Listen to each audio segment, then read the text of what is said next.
మా latest videos కోసం మా ఈ తెలుగు న్యూస్ ఛానల్ సబ్స్క్రైబ్ చేసి గంట సింబల్ యాక్టివేట్ చేసుకోండి. రేపు సుబ్రహ్మణ్య షష్ఠి. సుబ్రహ్మణ్య స్వామికి ఎంతో ఇష్టమైన రోజు.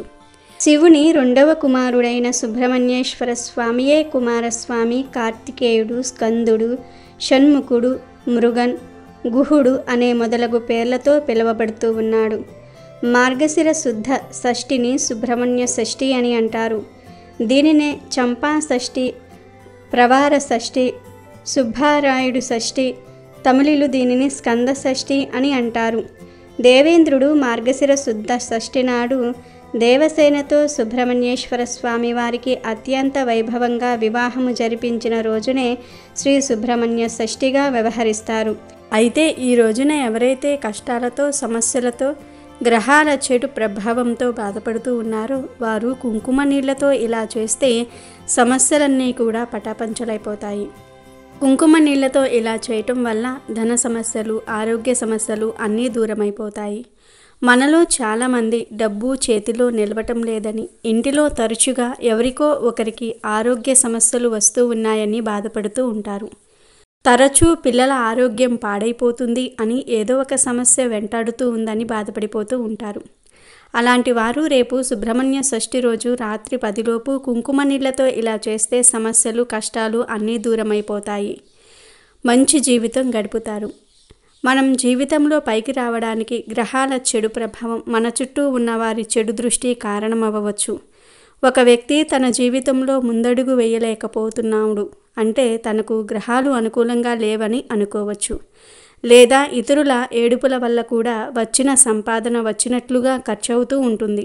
జీవితంలో ఆనందం కరువు అవుతుంది. మనశ్శాంతి ఉండదు. ఏ పనిపై ఆసక్తి ఉండదు.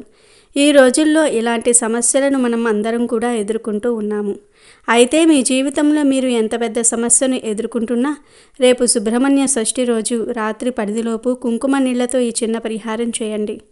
కుంకుమ నీళ్లకు చాలా శక్తి ఉంది. గ్రహాల చెడు ప్రభావం తొలగుతుంది.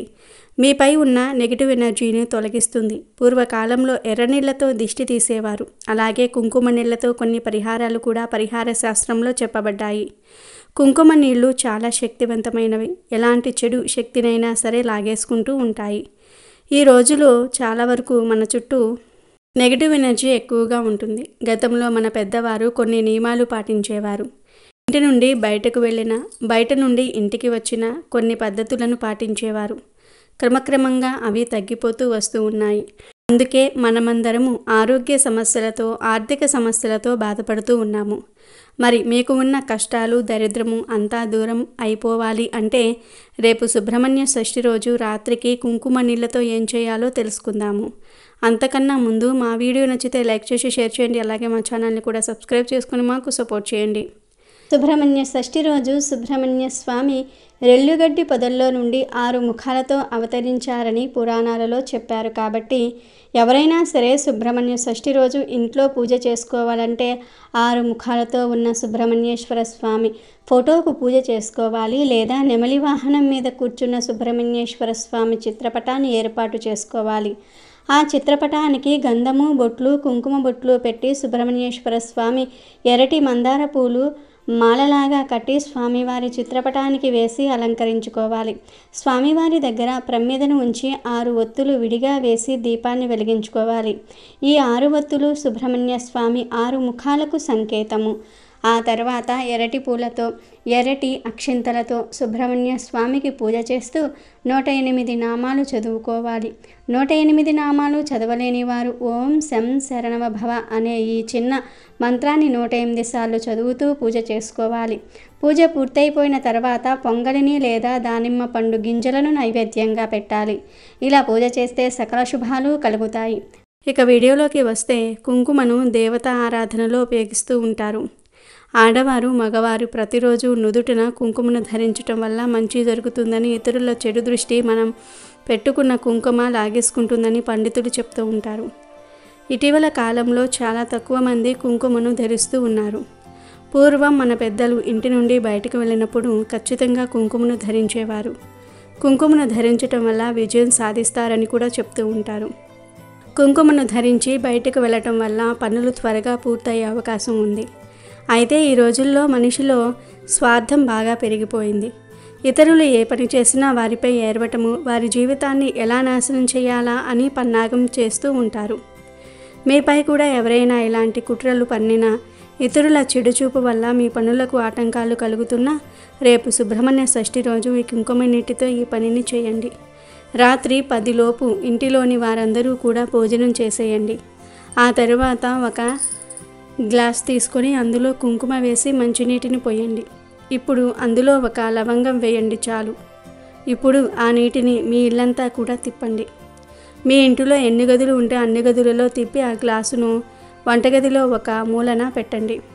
వంటగదిలో ఎందుకు పెట్టాలి అంటే వంటగదిలోనే ఎక్కువగా నెగిటివ్ ఎనర్జీ ఉంటుంది. అది మీ వంటలపై ప్రభావం చూపుతుంది. అలాగే చాలామంది వంటగదిలోనే డబ్బును దాస్తూ ఉంటారు. కాబట్టి ఈ కుంకుమ నీటిని వంటగదిలో పెట్టండి. ఒకవేళ మీకు బాగా పీడకలలు వస్తూ ఉంటే ఈ నీళ్లను మీ బెడ్రూమ్లో పెట్టుకోండి.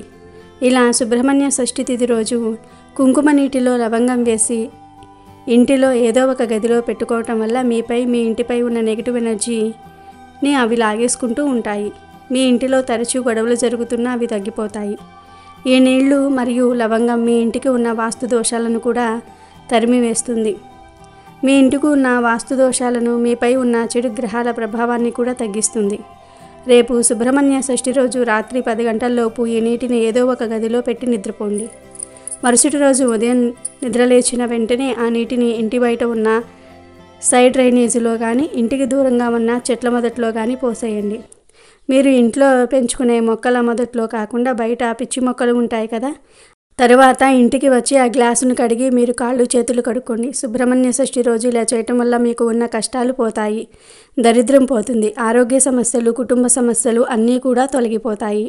మరి ప్రతి ఒక్కరూ కూడా రేపు సుబ్రహ్మణ్య షష్ఠి రోజు రాత్రికి కుంకుమ నీళ్లతో ఈ పనిని చేసి కష్టాల నుండి బయటపడి ఆనందంగా జీవించండి. అలాగే మీరు ప్రతిరోజు బయటికి వెళ్ళినప్పుడు కుంకుమను ధరించండి. అంతా మంచే జరుగుతుంది. కుంకుమ ధరించడం వల్ల శత్రువులు ఉండరు. మీరు తలపెట్టే పనులలో విజయం వరిస్తుంది. మరి ప్రతి ఒక్కరూ కూడా కుంకుమను నుదుటిన ధరించండి. అలాగే కుంకుమ నీళ్లతో ఇప్పుడు మనం చెప్పుకున్న పరిహారాన్ని చేసి శుభ ఫలితాలను పొందండి. రేపు సుబ్రహ్మణ్య షష్ఠి ఎంతో పవిత్రమైన రోజు. ఈరోజు ₹1 బిళ్ళతో చిన్న పరిహారం చేస్తే కుజదోషము, రాహుకేతు దోషాలు, కాలసర్ప దోషాల నుండి బయటపడతారు. శత్రుబాధల తీవ్రత తగ్గుతుంది. సకల ఐశ్వర్యాలు సిద్ధిస్తాయి అని పండితులు చెప్తూ ఉన్నారు. మరి సుబ్రహ్మణ్య షష్ఠి రోజు ₹1 బిళ్ళతో ఏం చేయాలో ఇప్పుడు మనం ఈ వీడియోలో తెలుసుకుందాము. ఈ సుబ్రహ్మణ్య షష్ఠి రోజు రాహుకేతు దోషాలు, కుజదోషము, సర్పదోషము ఉన్నవారు ₹1 బిళ్ళతో ఒక పరిహారం చేస్తే ఆ దోషాలన్నీ కూడా పోయి సకల సంపదలు సిద్ధిస్తాయని పండితులు చెప్తూ ఉన్నారు. మరి ₹1 బిళ్ళతో ఏం చేయాలి అంటే, ఈరోజు మీరు పుట్ట దగ్గరకు వెళ్తారు కదా, అలా వెళ్ళినప్పుడు ₹1 బిళ్ళను మీతో పాటు తీసుకుని వెళ్ళండి. మీరు పుట్టలో పాలు పోసి పూజంతా పూర్తి చేసుకున్న తర్వాత ఇంటికి వచ్చేసే ముందు ₹1 బిళ్ళను తీసుకొని చేతిలో పట్టుకొని నాకు ఉన్న కుజ దోషాలు, రాహుకేతు దోషాలు, సర్పదోషాలు అన్నీ కూడా తొలగిపోవాలి స్వామి అని దృఢంగా సంకల్పం చెప్పుకోండి. ఆ తర్వాత ₹1 బిళ్ళను పుట్ట మీద పడేసి వెంటనే ఇంటికి వచ్చేయండి. ₹1 బిళ్ళను పుట్ట మీద వెయ్యాలి. పుట్ట లోపల వేయకూడదు. పుట్ట దగ్గరకు వెళ్ళి పుట్టలో పాలు పోసేవారు మాత్రమే ఈ పరిహారం చేసుకోవాలి. ఇంట్లో పూజ చేసుకునే వారికి ఈ పరిహారం చేసే అవకాశం ఉండదు కనుక పుట్ట దగ్గరకు వెళ్ళేవారు మాత్రమే ఈ పరిహారం చేయండి. ₹1 బిళ్ళను పుట్ట మీద వేసి ఇంటికి వచ్చేయండి. ఇక మీరు నిశ్చింతగా ఉండండి. మీకు ఉన్న కుజ దోషాలు, రాహుకేతు దోషాలు, సర్పదోషాలు తొలగిపోతాయి. సుబ్రహ్మణ్య షష్ఠి రోజు ₹1 బిళ్ళతో ఈ పరిహారం చేయటం వలన మీకు చాలా చక్కటి మార్పు తెలుస్తుంది, ఐశ్వర్యం సిద్ధిస్తుంది. కనుక మీరు కూడా సుబ్రహ్మణ్య షష్ఠి రోజు ₹1 బిళ్ళతో ఈ పరిహారం చేయండి. గ్రహ దోషాలను తొలగించుకొని సంతోషంగా జీవించండి. అయితే తీవ్రమైన ఆర్థిక సమస్యలను ఎదుర్కొంటున్న వారు ఈరోజు ఒక సులభమైన పరిష్కారం చేస్తే మీకు ఉండే ధన సమస్యలన్నీ సులభంగా తొలగిపోతాయని, ధన ప్రాప్తి కలుగుతుందని పండితులు చెప్తూ ఉన్నారు. మరి ఏం చేయాలో ఇప్పుడు మనం చూద్దాం. ఈ రోజుల్లో చాలామంది ఆర్థిక సమస్యల వలన ఎన్నో రకాలుగా ఇబ్బందులను ఎదుర్కొంటూ ఉన్నారు. ముఖ్యంగా సంపాదించిన ధనం అవసరాలకు ఉపయోగపడట్లేదని, వెంటనే ఖర్చయిపోతూ ఉందని, అప్పులు చేయాల్సిన పరిస్థితులు వస్తున్నాయని ఎంతోమంది చెప్తూ ఉంటారు. ఇలా ఏ సమస్య ఉన్నవారైనా సరే సుబ్రహ్మణ్య షష్ఠి రోజు ఉదయమే నిద్రలేచి స్నానాది కార్యక్రమాలు పూర్తి చేసుకొని సుబ్రహ్మణ్య స్వామిని పూజించండి. ఎర్రటి రంగులో ఉండే మందార పువ్వులను ఏర్పాటు చేసుకోవాలి. సుబ్రహ్మణ్య స్వామికి ఎర్రటి రంగులో ఉండే పువ్వులంటే ఎంతో ప్రీతి కనుక ఎరుపు మందార పువ్వులను తెచ్చుకున్న తరువాత పూజా మందిరంలో శ్రీ వల్లీదేవసేన సమేత సుబ్రహ్మణ్య స్వామిని పూజించండి. మీరు తెచ్చిన మందార పువ్వులను స్వామివారికి సమర్పించండి.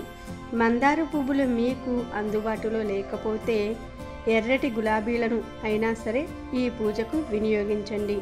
ఆ తరువాత స్వామివారికి అష్టోత్తరాలను చదివి శ్రద్ధగా పూజ చేసుకోండి. మరొక విషయం ఏమిటంటే ఈరోజు పూజను 11 గంటల్లోపు పూర్తి చేస్తేనే ఈ పరిష్కారం ఫలిస్తుంది. ఈరోజు ఈ పూలను స్వామివారి ముందు అలాగే వదిలివేయండి.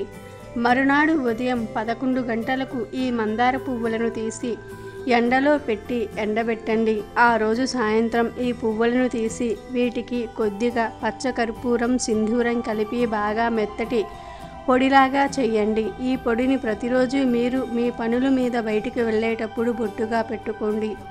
అంతే, మీ ఆర్థిక సమస్యలు నెమ్మదిగా తొలగిపోతాయి. ఈ బొట్టు పెట్టిన తర్వాత మళ్ళీ కావాలంటే వేరే బొట్టును కూడా పెట్టుకోవచ్చు. ఈ బొట్టు కనిపించదు. ఇలా చేయటం వలన మీరు చేసే పనులలో విజయాలు లభిస్తాయి. అనేక మార్గాలలో ఆదాయం వస్తుంది. తద్వారా మీకు ఉండే ఆర్థిక సమస్యలన్నీ తీరిపోతాయి.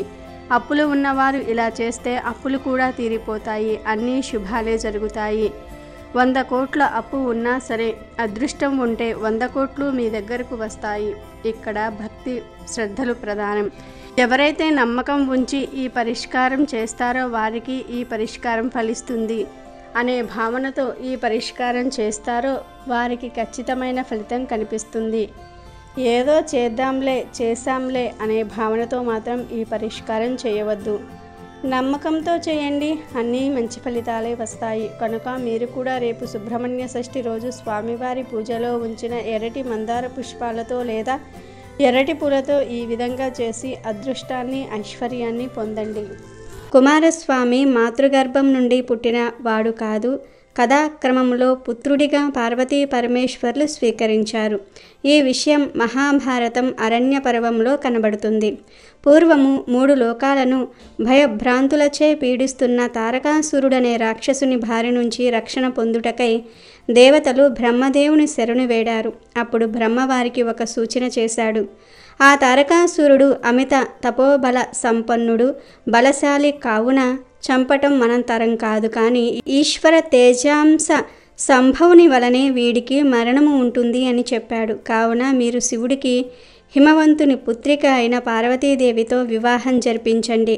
వారికి కలుగు పుత్రుడే తారకాసురుని సంహరించగల సమర్థుడు అవుతాడు అని తరుణోపాయం చెప్పాడు. దేవతలు శివుణ్ణి ఒప్పించి పార్వతీదేవితో పెళ్లి జరిపించారు. ఒకనాడు పార్వతీ పరమేశ్వర్లు ఏకాంత సమయంలో ఉన్న సమయంలో అగ్నిదేవుడు పావురం రూపంలో వారి ఏకాంత మందిరంలోనికి ప్రవేశిస్తాడు. అది గమనించిన పరమశివుడు తన దివ్య తేజస్సును ఆ అగ్నిహోత్రునిలోనికి ప్రవేశపెడతాడు.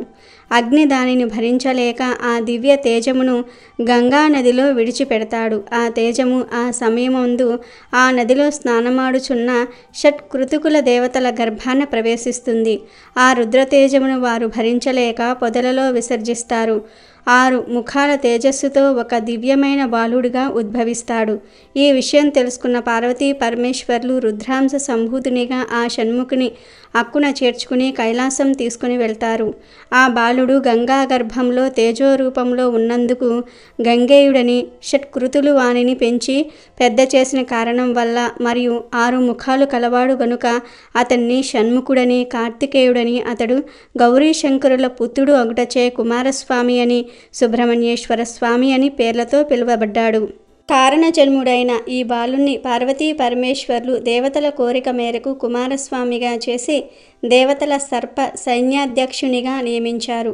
పరమేశ్వరుడు శూలం మొదలైన ఆయుధాలను కుమారస్వామికి ఇవ్వగా ఆ జగన్మాత పార్వతి కుమారుని దీవించి శక్తి అను ఆయుధాలను ఇచ్చి సర్వశక్తివంతుడిని చేసి తారకాసురునిపైకి యుద్ధం శంఖారావాన్ని మ్రోగిస్తారు.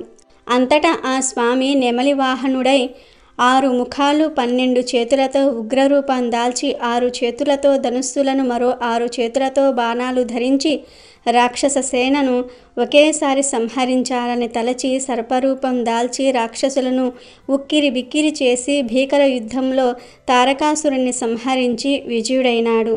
సర్వశక్తి స్వరూపుడైన ఈ స్వామికి దేవేంద్రుడు దేవసేనతో వివాహం జరిపించిన ఈ రోజును శ్రీ సుబ్రహ్మణ్య షష్ఠిగా పిలుచుకుంటూ ఉన్నాము. ఈరోజు శ్రీ వల్లీ దేవసేన సమేత శ్రీ సుబ్రహ్మణ్యేశ్వర స్వామి వారికి భక్తులు కళ్యాణోత్సవములు, సహస్రనామ పూజలు అత్యంత వైభవంగా జరుపుతూ ఉంటారు. ఈ స్వామి ఆరాధన వల్ల నేత్ర రోగాలు, చర్మ వ్యాధులు తగ్గుతాయని, పెళ్లి కాని వారికి వివాహం జరిగి సత్సంతాన సౌభాగ్యం కలిగి ఆయురారోగ్య అష్టైశ్వర్యాలతో వర్ధిల్లుతారని భక్తుల విశ్వాసము. అలా సంతానం కలిగిన వారు శ్రీ స్వామివారి సహస్రనామాలలో ఇష్టమైన పేరును వారి బిడ్డలకు పెట్టుకుంటూ ఉంటారు. ఈ పుణ్యదినం నాడు భక్తులు ఉదయాన్నే స్నానం చేసి ఏ ఆహారము తీసుకోకుండా తడిబట్టలతో సుబ్రహ్మణ్యేశ్వర స్వామి ఆలయానికి వెళ్ళి పాలు, పండ్లు, పువ్వులు, వెండి పడగలు, వెండి కళ్ళు మొదలైన మొక్కుబడులు సమర్పించుకుంటూ ఉంటారు. ఇదంతా కూడా నాగపూజకు సంబంధించినదే. జాతకంలో కుజదోషము, కాలసర్ప దోషంచే సకాలంలో వివాహం కాని వారు వల్లీ దేవసేన సమేత సుబ్రహ్మణ్యేశ్వర స్వామి కళ్యాణములను ఈ షష్ఠి నాడు చేయటం కనిపిస్తుంది. తమిళనాడు ప్రాంతాలలో ఈ రోజున కావడి మొక్కును తీర్చటం కనిపిస్తుంది. షష్ఠి నాడు కుమారస్వామి ఆలయానికి కావడి మోసుకొని పోవటమే దీనిలోని ప్రధాన అంశము. ఈ కావడిలో ఉండే కుండలను పంచదారతోనూ పాలతోనూ నింపుతారు. కావడిలో మోసేవి వారి వారి మొక్కును బట్టి ఉంటుంది. ఈ పండుగ చాలా ప్రసిద్ధి చెందినది. నాగ ప్రతిష్ఠ చేసిన వారికి సంతానం కలుగుతుందనే నమ్మకం భక్తులలో ఉంది. సుబ్రహ్మణ్య షష్ఠి వ్రతంలో సామాజిక ప్రయోజనం కూడా కనబడుతుంది. ఈ వ్రత విధి విధానంలో దానాలే ప్రధానం అని తెలుస్తుంది. మార్గశిర శుద్ధ షష్ఠి తిథిని సుబ్రహ్మణ్య షష్ఠి అనే పేరుతో పిలుస్తారు. ఇది సుబ్రహ్మణ్యేశ్వర స్వామి జన్మదినం. అమెజాన్లో బెస్ట్ డిస్కౌంట్స్ కోసం వీడియో డిస్క్రిప్షన్లో లింకు ఉంది, చూడండి. అలాగే మా టెలిగ్రామ్ ఛానల్ సబ్స్క్రైబ్ చేసుకోండి.